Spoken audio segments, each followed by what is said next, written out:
અમદાવાદ ગ્રામ્યમાં આડા સંબંધની આશંકાએ મહિલાની હત્યાનો બનાવ સામે આવ્યો છે, જેને લઈને ફરી એકવાર કાયદા અને વ્યવસ્થાની સ્થિતિ સામે સવાલ ઉઠ્યા છે। અમદાવાદના બાવળાના રામનગર વિસ્તારમાં મહિલાની હત્યાથી પરિવાર ઉપર પહાડ દુઃખનું તૂટી પડ્યું છે।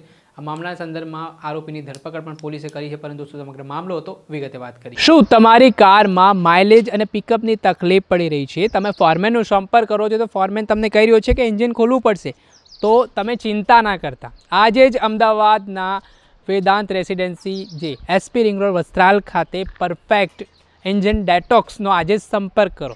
જી હા, અહીંયા ટ્રક, રિક્ષા, કાર સહિત મોટરસાઇકલની જે સર્વિસ છે તે કરી દેવામાં આવશે।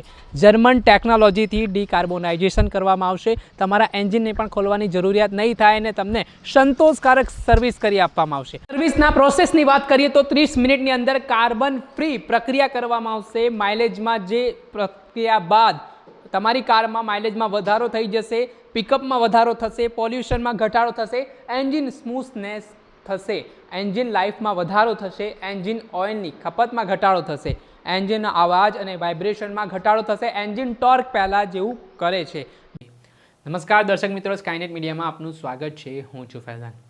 અમદાવાદના બાવળા ખાતે આવેલા રામનગર વિસ્તારમાં એક 32 વર્ષીય મહિલાની હત્યાના બનાવથી ચકચાર મચી ગઈ છે, જેમાં આરોપી દ્વારા ક્રૂરતાપૂર્વક હત્યાની ઘટનાને અંજામ આપવામાં આવ્યું છે।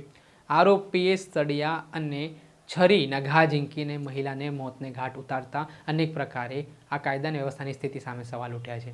ઘટનાની વિગત એવી છે કે આરોપી મનસુખ રાવળ જે પણ રામનગર વિસ્તારમાં રહેતો હતો અને 32 વર્ષીય મહિલા છે તેઓ પણ ત્યાં રહેતા હતા। આ મનસુખ રાવળ નામનો આરોપી તે એક તરફી પ્રેમ કરતો હતો મહિલાને, અને મહિલા એ કોઈક અન્ય યુવક સાથે આડા સંબંધ હશે તે પ્રકારની આશંકા આરોપીએ વ્યક્ત કરી અને આ બાબતની દાજ રાખીને આરોપી મનસુખ રાવળે મહિલાની હત્યા કરી દીધી। આ ઘટનામાં બાવળા પોલીસ સ્ટેશન ખાતે હત્યા અંગેનો ગુનો નોંધાયો હતો।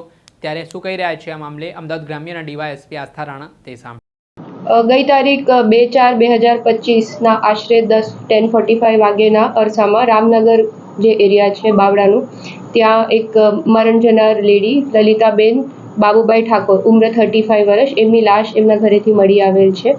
આ કામે જે આરોપી છે મનસુખભાઈ રાવળ, જિલ્લા અમદાવાદ, એમને એવું માનવામાં આવે છે કે છરી વડે એમને લોખંડના સળિયાથી પ્રાણઘાતક હથિયારો સાથે એમના ગળાના ભાગે અને માથામાં હુમલો કરી એમને મૃત્યુ નિપજાવેલી હતી।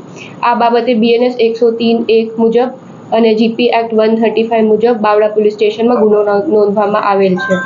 તપાસ દરમિયાન ગુનામાં સંડોવાયેલ આરોપી મનસુખભાઈનું જાણવામાં આવેલ છે કે એ લલિતાબેન સહિત 12 વર્ષથી પ્રેમ સંબંધમાં હોવાનું જણાવેલ છે, અને એમને એવી શંકા હતી કે જે મરણ જનાર છે એમના કોઈ આડા સંબંધ છે, એટલે એમને ખૂબ મન દુઃખ થયેલું હતું। આ મન દુઃખના આધારે એમને જે મરણ જનાર છે એમની મૃત્યુ નિપજાવેલી હતી। હત્યાના આગળના દિવસે શું પરિસ્થિતિ આખી બની હતી? સવારે આખી પરિસ્થિતિ શું બની હતી? શું આખો માહોલ જોયો હતો આરોપીના ઘરે? એ આખી વાત શું?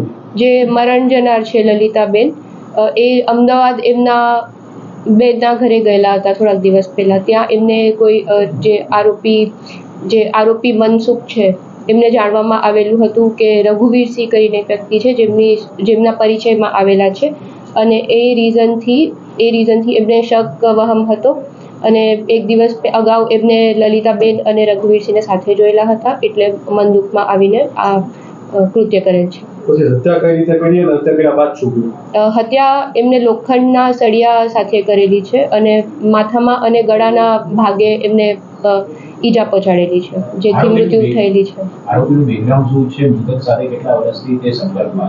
આરોપી જે મનસુખભાઈ છે એ આઈસર ગાડી ચલાવે છે, અને જે મૃતક છે લલિતાબેન જોડે 12 વર્ષથી પ્રેમ સંબંધમાં હતા। મૃતકના લગ્ન કોની સાથે થયેલા? એ છૂટાછેડા થયા છે કે નથી થયા? એ આખો મામલો શું? મૃતક જે છે એમના લગ્ન થયેલા છે, અને 12-13 વર્ષ પહેલા છૂટાછેડા થયેલા છે। આરોપીના ફેમિલીમાં કોણ કોણ? આરોપીના ફેમિલી જે છે એ પાછળની શેરીમાં રહે છે। આપે સાંભળ્યા, આ હતા અમદાવાદ ગ્રામ્યના ડીવાયએસપી આસ્થા રાણા। તેમણે જે રીતે માહિતી આપી છે, આજે સમગ્ર બનાવ સામે આવ્યો છે, તેમાં પોલીસે ઘટનાની ગંભીરતા લઈને અલગ અલગ ટીમો બનાવીને ગણતરીના કલાકોમાં આરોપીની ધરપકડ કરીને કાયદેસરની કાર્યવાહી હાથ ધરી છે। દર્શક મિત્રો, સ્કાયનેટ મીડિયાને આપ લાઈક કરી લો, સબસ્ક્રાઇબ કરી લો અને શેર કરવાનું ભૂલતા નહીં।